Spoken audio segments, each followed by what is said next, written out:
Դիանա Գրիգորյանի «Վերջին զանգը» սերիալի նկարահանումները շարունակվում են, հեռուստադիտողները դիտում են ու քննարկում հեռուստասերիալի հերթական սերիան։ Ապրի սոսը, հայրը պետքա տենց լինի, որդու երջանկությունն ամեն ինչից վեր դասի, ոչ թե ոմանց նման տղուն դժբախտացնի կաշին փրկելու համար։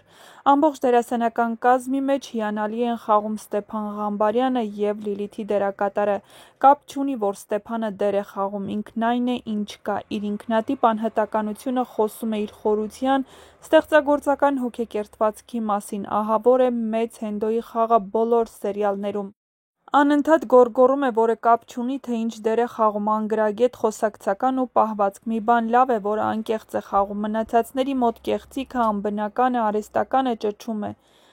Շախունցները շատ բնական են խաղում, կարծես իսկական ընտանիք լինեն, հարգանքներս ողջ անձնակազմին, շատ լավն եք։ Քանի սոսը չի եկել, Լիլիթն իրեն լիարժեք տան թագուհի է զգում։ Ահա այսպիսին էին այսօրվա սերիայի մեկնաբանությունները։ Եթե համակարծիք չեք, ապա գրեք ձեր կարծիքն։